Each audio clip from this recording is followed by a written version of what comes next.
When you're reading Chinese diplomatic language, words really matter because the meaning is almost always deeper than what's on the surface. In March, the second time Trump imposed a 10% tariff on Chinese goods, China, in a statement, signaled strong dissatisfaction. So they weren't happy. But then those tariffs ramped up by 34%. And the language changed. China now firmly opposed US tariffs. Now, this might seem like a small thing, but it's not. It conveys a much more serious level of disapproval that goes beyond something China's willing to tolerate and more towards something it sees as unacceptable. And yet, still a note of conciliation at the end, a plea to properly resolve differences with trading partners through fair negotiation. But now, it's all different. Hundreds of billions of dollars a year they'd make on us on trade. I have great respect for China, but they can't do this. When Trump threatened an additional 50% tariff on Chinese goods as punishment for China retaliating against previous US tariffs, this time China didn't only respond with firm opposition as it had before. It went a step further, calling the US escalation a mistake on top of a mistake. And these characters here are zhe. That's how you say extortion in Chinese. 中方必将奉陪到底。 What I'm trying to underline here is that this is remarkably blunt language. They are much more comfortable these days in using language to signal political discontent and political anger. The posture is defiant, certainly more hostile and resolute than China has been so far. And it hints at what the country is willing to do to stand up to Trump and where it sees its place in the new world order.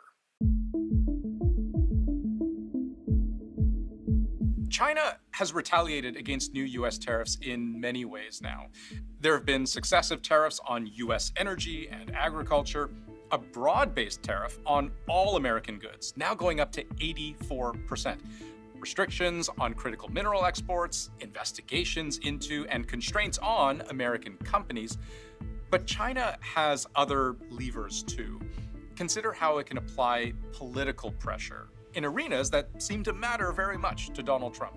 As of today, TikTok is back. I think we would have a joint venture with the people from TikTok. So I have a warm spot in my heart for TikTok.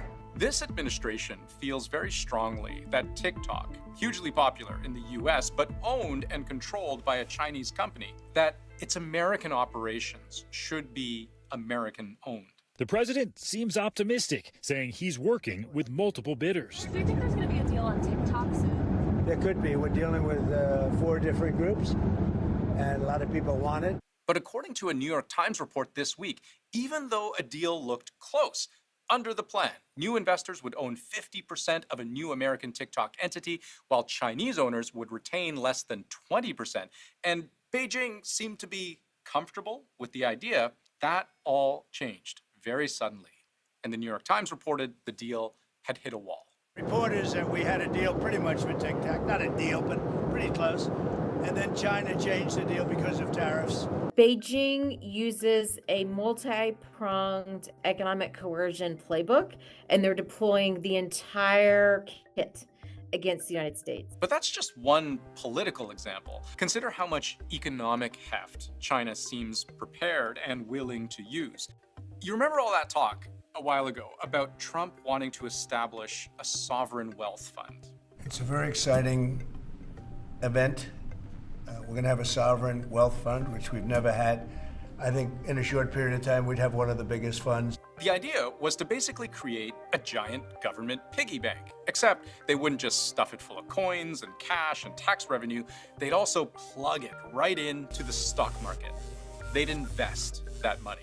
So far as I can tell, that never really got off the ground, because I don't know how a country perennially in debt gets the money to suddenly invest on world markets. But you know which country has the biggest overall trade surplus, fueling one of the largest sovereign wealth funds in the world? That's right, China. They basically have the potential for unlimited intervention in the market. Yes, the same sovereign wealth fund that early invested in Alibaba, helping turn it into a $200 billion competitor with Amazon. It is also using its considerable resources to prop up Chinese stock markets. They have intervened in the stock market in the past to keep prices from falling, and they can certainly do so again. It's buying Chinese shares, big time, with the very explicit goal of stabilizing Chinese businesses facing American tariffs that have gone up 100% in just a couple of months. And China's central bank, they're pumping money into this too, providing loans to secure those additional investments. And the impact of that? Chinese markets, which took a huge tumble on Monday, they've stabilized and are slowly rebounding. So you take all of this together and a picture emerges of China digging in. But digging in for what exactly? China appears to be of the belief that the US, with Trump in the White House, is very much in the process of undermining its own global standing. China benefits from how the global economic order works right now. If many economies are in trouble, then that's not going to be good for China.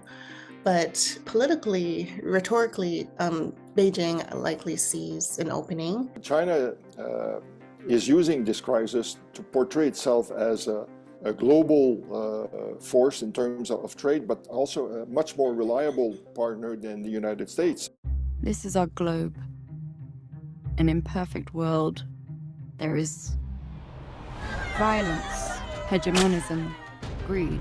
That is either PR or propaganda, depending on how you see such things, from China's Ministry of Foreign Affairs, posted the very same day as Trump's sweeping Liberation Day tariffs.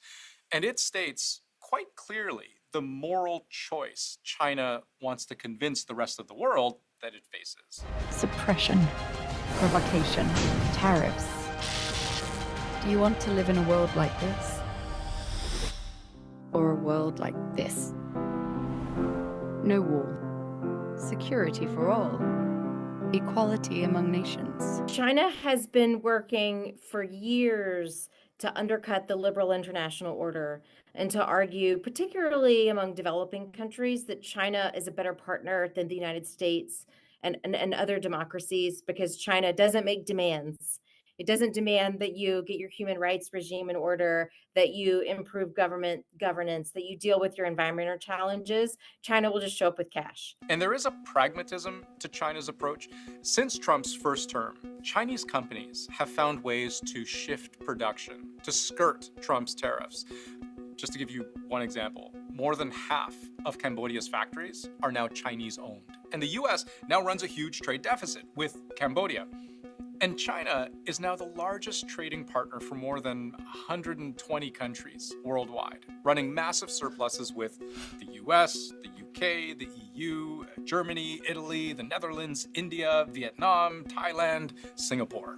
China has more options than the United States. If their exports shrink a little bit, they can partially offset that by increasing domestic demand through more government expenditures, tax cuts, other kinds of policies that are readily available. The United States, on the other hand, does not have so many options because a lot of the things we buy from China, we can't get anywhere else. To put it all very simply, China is aware of its influence. China's answer is, we should work for an equal and orderly multipolar world. When China addressed the world in Munich back in February, that same venue where, by the way, US Vice President J.D. Vance excoriated world leaders. In Britain and across Europe, free speech, I fear, is in retreat. If you're running in fear of your own voters, there is nothing America can do for you. But as the US was seen to be burning bridges, China was trying to build them, projecting itself as an alternative to the US, as a kind of champion of the globalized economy that Trump and his administration seemed keen to dismantle. Here I want to make 4 points. First, it is important to advocate equal treatment. Second, it is important to respect international rule of law. Third, it is important to practice multilateralism. Fourth, it is important to pursue openness and mutual benefit. China has been trying to position itself as a reasonable, benevolent, potential world leader, providing an alternative to liberal democratic ideals and dominance, and that a Chinese-led world order will be an equal accepting place for all types of governments. China's challenge, of course, is to overcome its own image. To many, it is no hero standing up to a bully. It is itself a coercive force, an authoritarian regime that uses its military and manufacturing might to get its way. China has crushed dissent in Hong Kong. It actively threatens the sovereignty of Taiwan. It has militarized disputed waters, and it stands accused of human rights violations, foreign interference, international property theft. So, is this the alternative to Donald Trump the world seeks? And it's worth remembering, China had its own problems to deal with long before Trump came around for round two. A declining birth rate, a sluggish economy. But here's another thing experts told us. China has a tolerance for pain. Its leaders are not judged by surveys or polls or a population that can simply vote it out of power. And if this trade war between China and the US continues to spiral out of control, there will be pain on all sides.